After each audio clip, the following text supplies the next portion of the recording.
Hey everyone, happy Thursday. Wait, Wednesday. Tomorrow's Thursday. I don't know what's wrong with me. Don't pay attention. Good evening.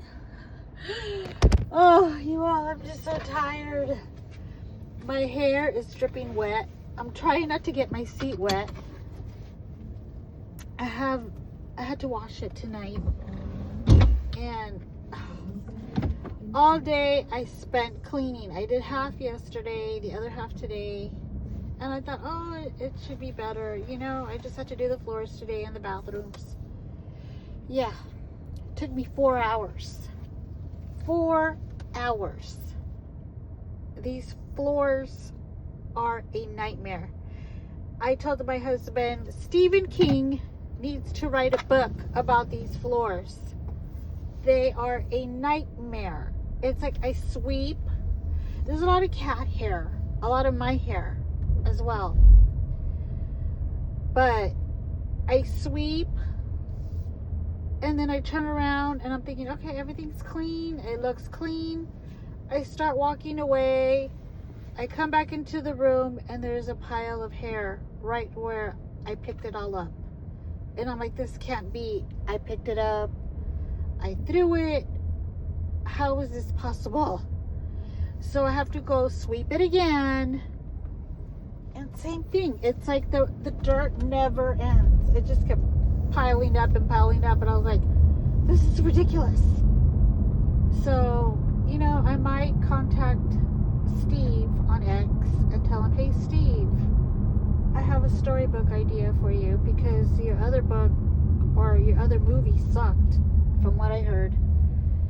I don't like you very much, but, you know, I'm giving you this idea for free. You know, you don't have to pay me anything. Just, I'm trying to help you out. Even though you're not a patriot, but whatever.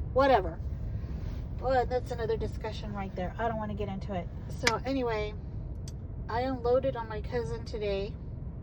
She unloaded on me, and now I feel even more depressed. Got a lot to tell my counselor this week. A lot.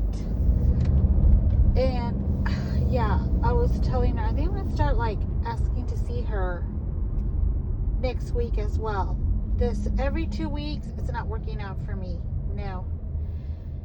And just too many memories coming up again, especially with the husband.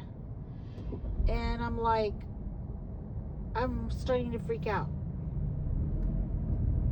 But as I was talking about yesterday about the house on Haunting Hill, I hope I said that title right, because for some reason I became dyslexic and I say everything backwards. Even if I see it right, I'll still see it backwards. But anyhow, yeah, I was talking about how God had given me a gift of having dreams of people that he wanted me to pray for, but those dreams were so ugly. I would dream, trigger warning, about a child being abused physically. I would dream about an animal dying. I would dream about children in hospitals. It wasn't always about children. It was also about adults. And some of those I actually heard about on the news.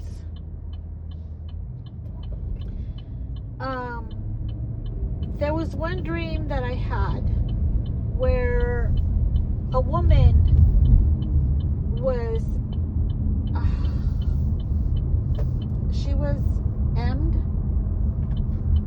by a man with an axe. And sure enough, I would hear about it in the news.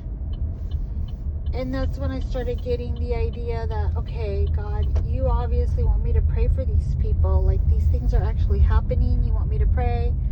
I would pray about it. The one I couldn't take was a child.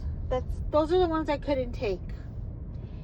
And that's when I asked God, you know, I can't do this. Like, I'm sorry, God, but I can't. This is just too painful, you know, to have these kind of dreams, and they felt so real. So they've actually stopped. However, hang on, let me get some water. However, what didn't stop was the sensitivity. And I believe that's why I have so many encounters.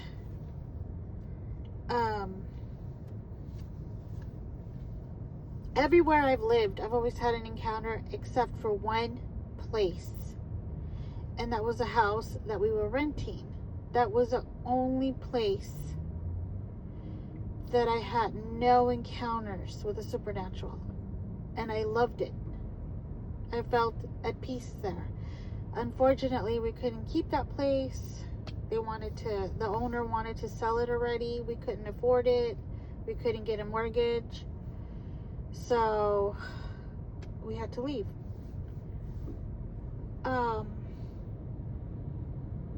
At the apartments where my husband and I met, there was an instant there. There were many instances, but there was one where I was taking a nap. It was in the afternoon. I was taking a nap. Nobody was home. My younger son was with his dad. My older son was with his friends. I was home alone. And of course I had the TV on. I was taking a nap. And then all of a sudden, I'm like in between waking up and still asleep. And this was by far one of those paralysis. But I saw a child run across the room.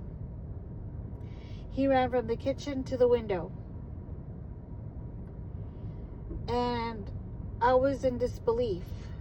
I said, no, that can't be, you know? And so I closed my eyes again. And I started to drift back to sleep. And then all of a sudden I felt a hand on my hip. And I reached over because I was like, is there really a hand on my hip? You know? And I felt a small hand. And I grabbed it. And when I grabbed it, I felt the hand trying to pull away from me. And I was holding on to it really tight. And I was trying to open my eyes and I couldn't. At that moment, I couldn't. And when I finally opened my eyes, I didn't feel anything anymore.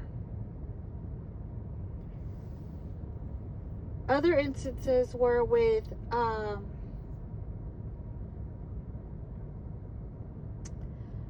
in the bedroom. I had a boyfriend at that time, by that point, and the lights would flicker. Oh my God, the ceiling fan light would turn on by itself. All you heard was a little, and it was on, and I would get up and turn it off, and it would turn back on. The TV would go on by itself. It was horrible. We all got up. We all went to go sleep in the living room, including my younger son, and then my older son got home from a night out with his friends, and he's like, what are y'all doing in the living room? And then we told him, and he's like, oh, all right. My older son is afraid of nothing. I think anything paranormal would be afraid of my son rather than my son being afraid of it, okay? So nothing bothers my son, which is great. I think it's great. You know, I wish I was like that. One time, though, and this is when my boyfriend and I were no longer together, and way before I met my husband, though, and we were there, the lights went out, and I had the opportunity to go to my mom's house, okay? It was so hot. It got so hot. And my friend at that time that lived in another apartment, she's like, no, it'll be all right. You know, they'll turn back on, yada, yada. We're staying here. Well, she didn't have anywhere else to go. So she like convinced me to stay. So I was like, fine. So I stayed there. We opened up the window and my younger son and I were sleeping on the couch because it was just too dark in the bedroom. There's no way. And I had a candle in the living room with us, but I turned it off because I'm like, we can't have any lights on or anything like that. Like, not the candles, I mean. We can have lights on. Of course, we wanted the lights on. But I didn't want to risk a fire starting or anything like that. So we started to doze off, and then my son's like, Mom, there's somebody there. There's somebody that can see them, and he's making a face. And so, of course, I wake up and I turn on one of the candles, and he's like, he's right there, Mom. I can see him. He's smiling. And I was like, I don't see anything, but obviously my younger son did. And I believe my younger son also has the same sensitivity as I do. And I will let you all know why in a moment. But there were also times when my younger son would see people at the window during the daytime. And we lived on the second floor. So there's no way there could be anybody at the window on the second floor. There was no balcony, no walkway out there, nothing. We're on the second floor. And anyhow, we experienced that there. I later spoke to the landlady that's there. She's still there, actually. But when we moved back into this place, by this point, I already met my husband now. And we have moved into the house, right? And then when the owner was selling it, we moved back into this apartment, right? And we lived next door to the landlady. And I was experiencing things again there. And I'm like, what is going on? Why do I keep having this quote unquote sleep paralysis going on? At that time, my son was older. He no longer experienced anything. He no longer heard anything. I would still feel that. And I'm like, this is ridiculous. Like, why are you bothering me? I had a priest. I actually had a priest. First, I saged the place. Well, let me tell you, saging does not work. Saging makes it worse. I don't know if saging works for you, but now I know better that saging actually opens up even more portals without you even being aware of it. So after that, I had a priest come over. I was fortunate enough to find a Catholic church that I used to attend, and I asked them if they could come over. They did. No setbacks or anything. There was nothing like, are you a member here and how long have you been? No, nothing. They came over, 2 of them. I explained to them what I had learned about the place by that point, which was, like I said, I talked to the landlady that lived there, or she still does rather, and I'm such a bad storyteller, so you guys just bear with me.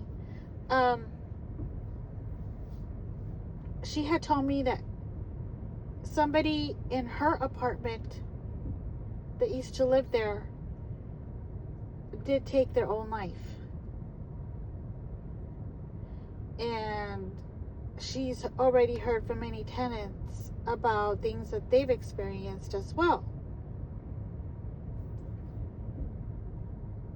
Now, that's a really sad situation.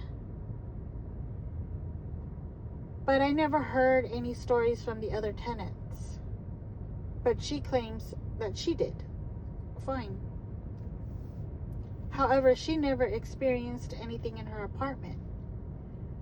So it kind of made me wonder, well, why aren't you scared to death in your apartment? Like, what makes her so special, right? And even my mom said this too at the time that she was alive. She's like, why are they not afraid? Why is it only attacking you? Are you sure they're not doing something to you?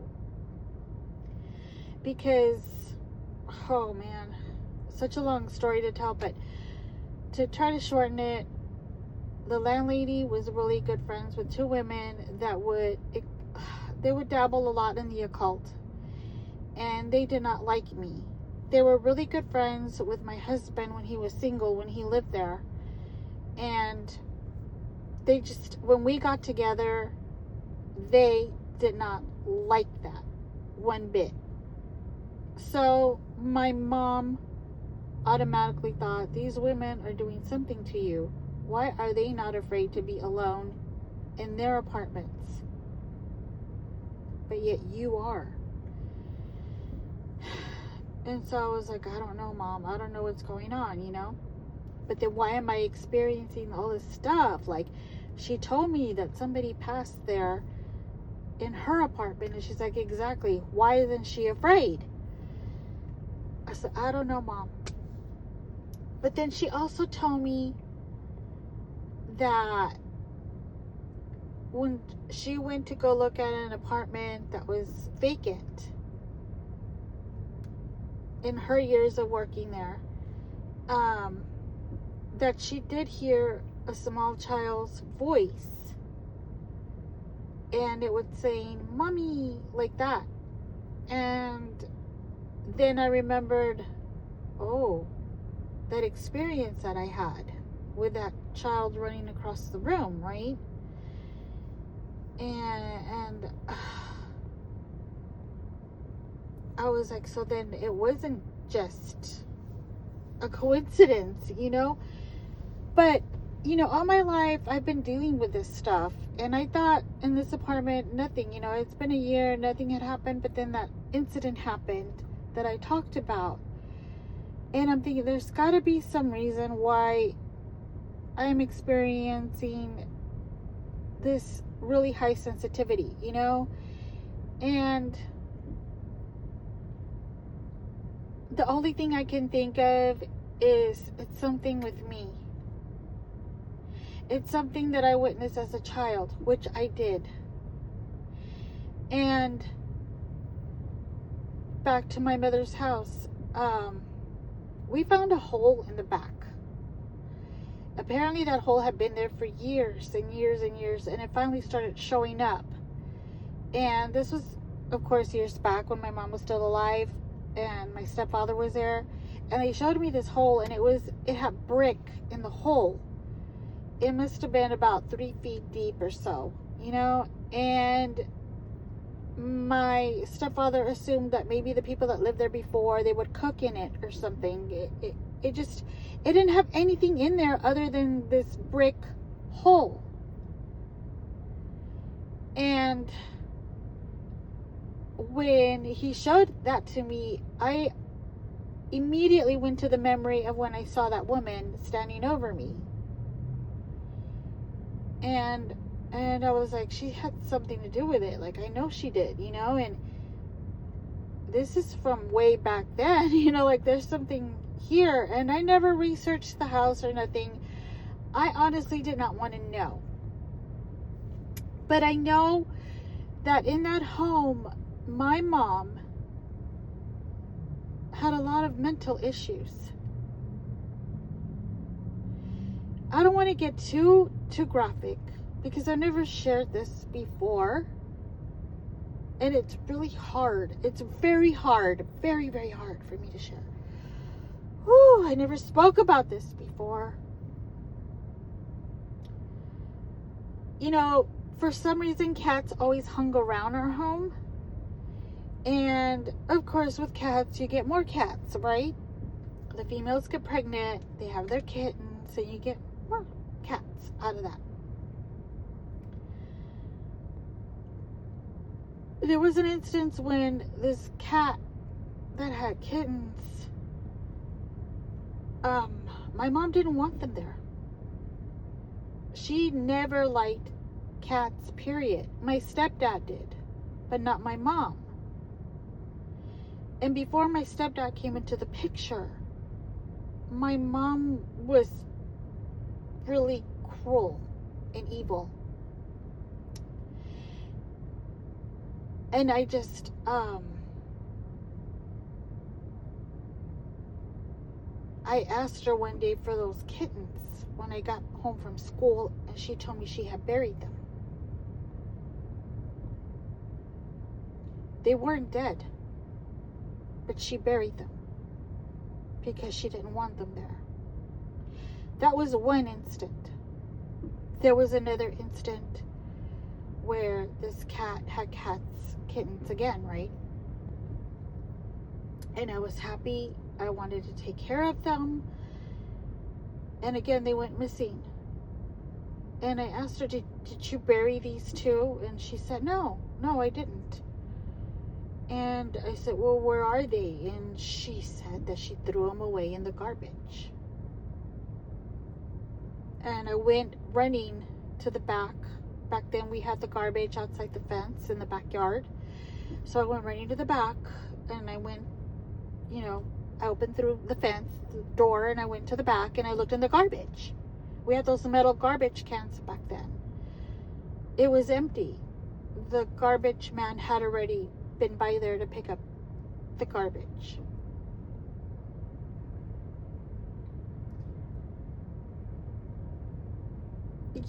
As a child, that's very traumatizing.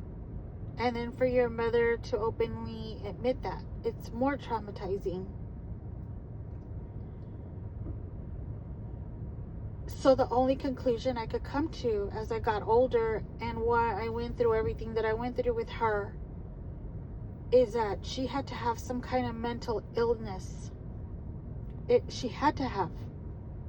Because no person in their right mind would do something so cruel.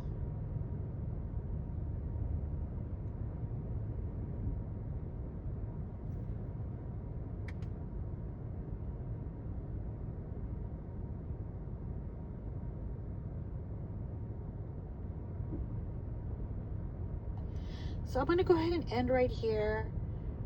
This is part 2. And tomorrow I will do a part 3, because I want to get into what my son experienced, my older son, not my younger. I will say this, my younger son, at our old apartment at the Villas, he did experience somebody touching him. And I told him it might have been his grandma that came to visit to make sure he's okay. I felt the same touch. This touch was gentle. This touch was not fearful. It did startle me, like it startled him, but it was not terrifying. So I'm assuming that it was from my mom watching over us.